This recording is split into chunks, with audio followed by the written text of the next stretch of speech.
Hey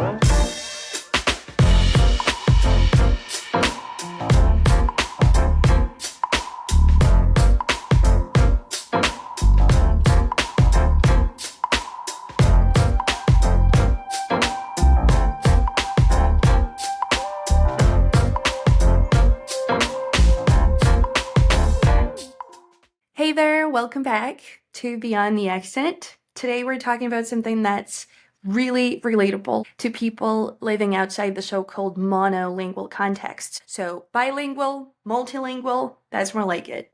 This one instrument that we rely on when living in such contexts is code switching.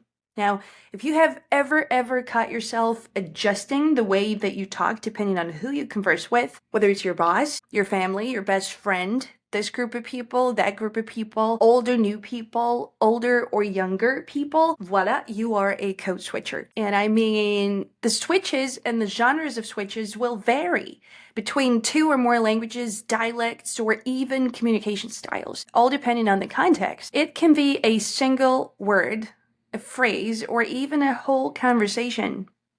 And a shift within that conversation is a possibility. Now, here's the thing. We all do it, whether we realize it or not. But why do we code switch? How do we code switch? Is it a superpower, a burden, or neither? And, how does it all work? What's the science of it? We're going to find out today. Let's go.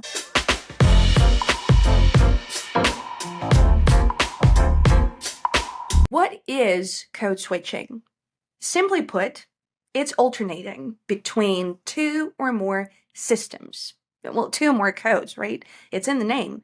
Now, if we were to look at the definition on one of the wiki pages, it'll say this. In linguistics, code switching occurs when a speaker alternates between two or more languages or language varieties in the context of a single conversation or situation.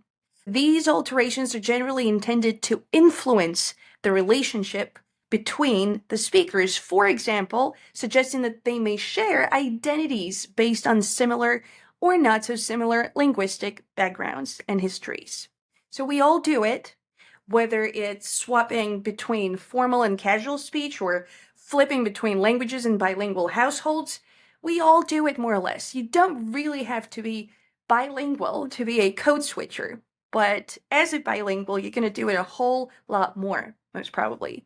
So I want us to get metaphorical for a second, right? I want you to think of our languages and dialects as outfits. Yeah, a linguistic equivalent of changing your outfit depending on where you're headed, right? So no one wears pajamas to a job interview. Well, I mean, who the heck knows these days? But honestly, that's not something that's very likely.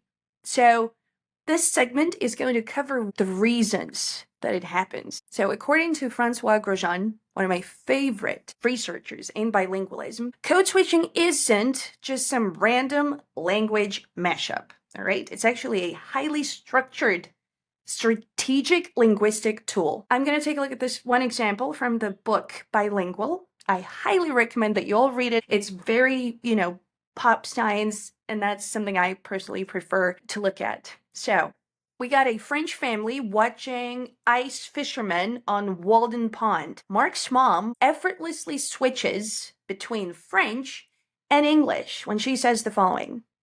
Va chercher Marc, which is go look for Mark, and bribe him. So she switches to English for 3 words and bribe him, and then goes back to French, avec un chocolat chaud, and then back to English, with cream on top. So what you get is, va chercher Marc and bribe him avec un chocolat chaud with cream on top. This isn't just language chaos, right? It's all very much systemized and thought through on the part of your brain. It's a natural, strategic shift based on what words feel right in the moment. Grosjean highlights that bilinguals often switch languages to find the so-called mot juste, right? The just word, the perfect word that captures their meaning better than anything else, than any other word in any other language that is available to them. And this isn't at all about laziness. It's about efficiency and clarity. Plus, code switching can serve social purposes, and that's what it does pretty much all of the time. Like, say, showing your group identity, emphasizing a point, or excluding others from a conversation, which is something a lot of us have done. And there's a misconception that code switching leads to confusion. It signals some kind of incompetence, but research shows the opposite. Skilled bilinguals, which is bilinguals who've been bilingualing for many years, they use it fluidly without losing track of their base language, right? Even the phonetics follow predictable patterns. So short switches tend to blend in. Say I'm having a conversation in Russian and I'm thinking of a word, an object probably, and I am thinking of a word in English, even though the conversation is not being had in English, right? So it's going to look something like, слушай, вот ты не знаешь, где мой wallet? So I'm going to somehow make wallet sound more or less Russian sounding so that it fits in, so that it belongs, right? But if it's me switching to a whole phrase, my brain is most likely to switch to the original phonetics of the other language that I'm about to try and rely on. So it's going to be something like, слушай, а вот ты не знаешь, куда я его подевала, этот кошелек?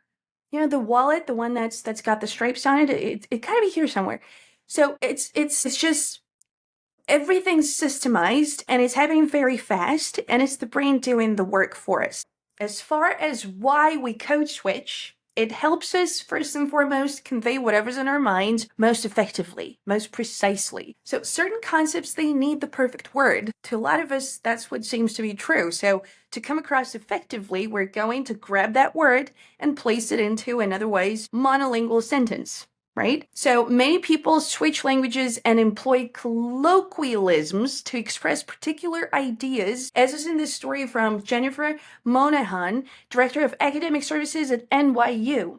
And she's talking about the use of French juxtaposed against the use of English in the context that she is living within professionally. So I'm going to quote this one. I work in a bilingual school, and my coworkers and I code switch constantly. Here, code switching centers around lexical gaps. Nonprofit fundraising is a very American idea, so the French speakers tend to switch to English when that's the topic.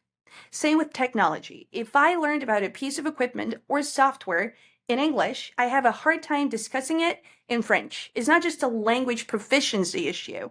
My coworkers are native French speakers and they follow the same pattern. So we tend to talk about le smartboard or un programme de plant giving, and some concepts just don't translate. French kids eat lunch in the school cafeteria, and the notion of bringing lunch from home is, well, foreign to them. And so is the notion of having a designated container to bring your lunch from home. So we all refer to it le lunchbox. So if I were to think of my own examples here, I, for one, find it really hard to talk about my work in Russian without mixing things up a little bit and, well, ending up adding a whole lot of English, a ton of it, to be honest, because the actual work I do is performed in English. And that's the domain, and that's the language that is attached to the domain. And my brain knows that. It knows what it prefers and why.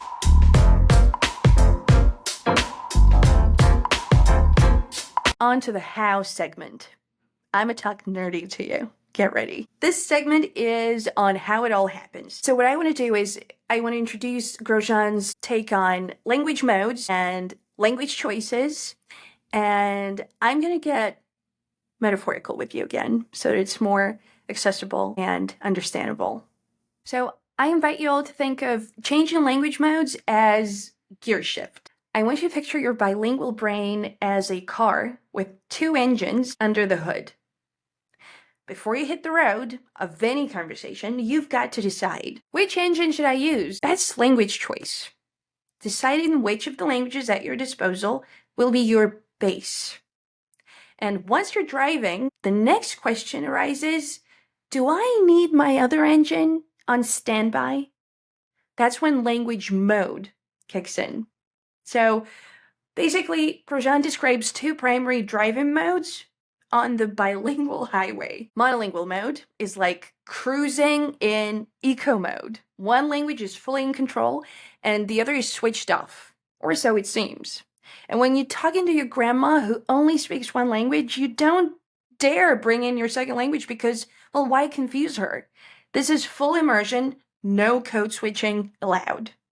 But there's also the bilingual mode, and I want you to think of this one as sport mode, when you're primarily using one language, but the other is there, idling, ready to jump in when needed.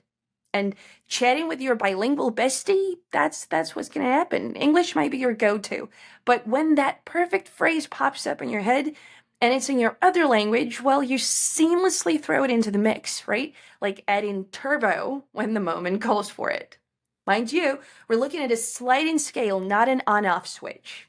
So Grosjean argues that bilinguals aren't stuck in one mode or the other. Instead, it's a continuum, like a lot of things these days, and sometimes you're in full monolingual mode, like when you're reading a book in one language, but in other situations, say gossiping with a bilingual friend, you're effortlessly sliding into bilingual mode, and you're kind of traveling back and forth. Think of it as adjusting the dimmer switch on your lights. You can brighten one language while the other lingers in the background, ready to pop up when needed. Some days you are hugging the monolingual end, sticking strictly to one language to keep things simple. Other times you're dancing right in the middle, balancing both languages with finesse, depending on who you're with and what you're talking about.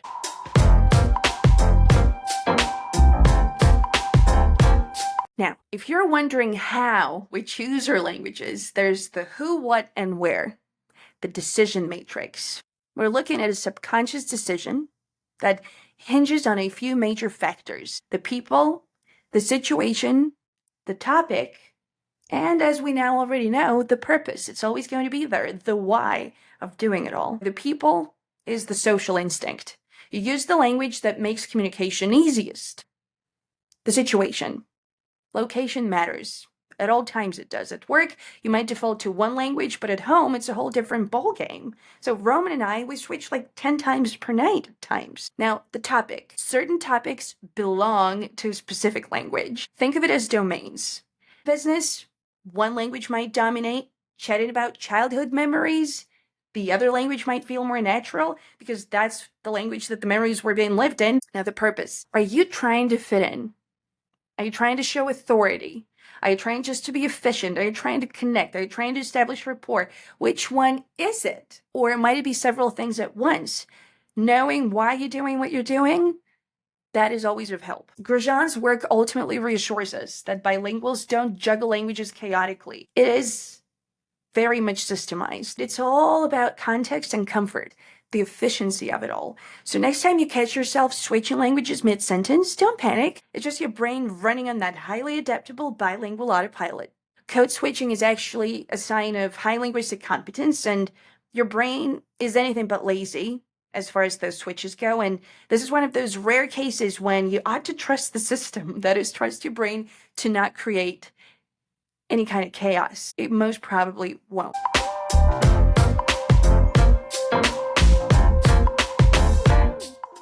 And the final segment today is the social segment. Is there a standard? Is there the standard? One certain way that we have got to practice in our speaking so as to come off as good enough. The belief that there's a single best form of English is so deeply ingrained in us that it's only natural for educators to strive to uphold this standard in the classroom and elsewhere. However, the mistake lies in assuming that any deviation from this standard is incorrect. In spreading the word, linguist extraordinaire John McWhorter challenges this notion by demonstrating that non-standard dialects are not corrupt versions of standard English, but rather alternative variations of the same fundamental structure, of which the standard is just one of the many examples. One chapter of the book that I'm not done reading, but it's much recommended, is entirely devoted to explaining how language mixing is natural and it is a global phenomenon rather than an unfortunate accident that damages language integrity. So if you ever hear people saying anything of that sort, they might be in the wrong.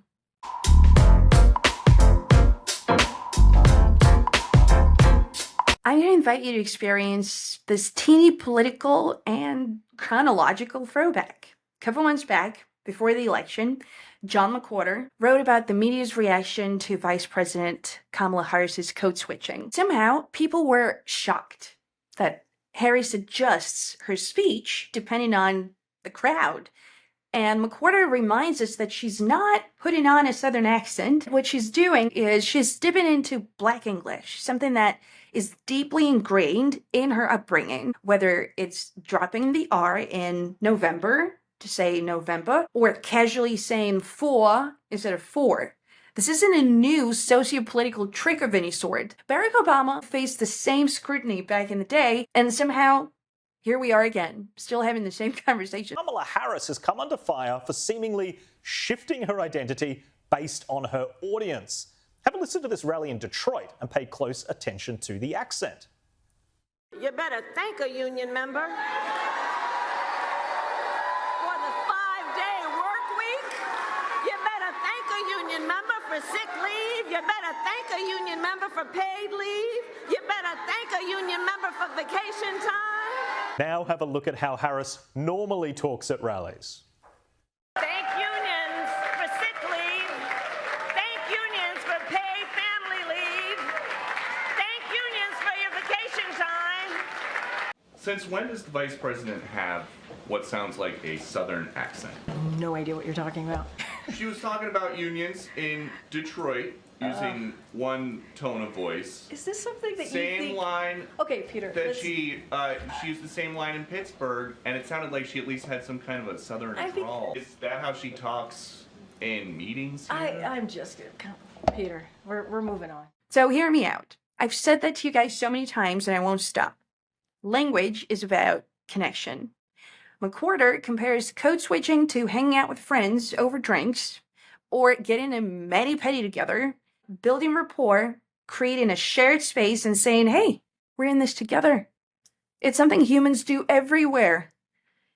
From Egyptian leaders sprinkling colloquial Arabic into formal speeches to Bavarian restaurant signs, mixing dialects, code switching is completely normal. And Maya Angelou, for one, talked about how Black Americans naturally slide between standard and vernacular English without a second thought. It's just something that happens, and you gotta allow it to happen. Stop telling people how to talk. Harris isn't faking it.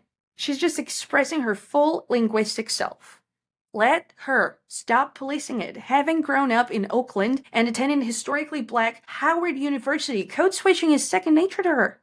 And it's a deeply authentic part of her identity. It really isn't like she's just trying it on like an ill-fitting coat. So what's the takeaway? Harris's code switching is not cynicism, it's modernity. And society has embraced informality in everything from dress codes to social norms, and language is evolving right along with it. It's not just going to stand there and ignore the change. Shaking hands and kissing babies isn't the only way politicians connect anymore. Meeting people where they are linguistically is part of the job.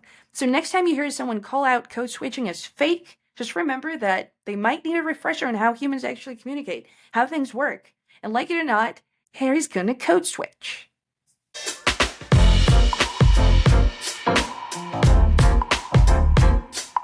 Is code switching a superpower, a survival tool, a necessity? Honestly, it's all of it.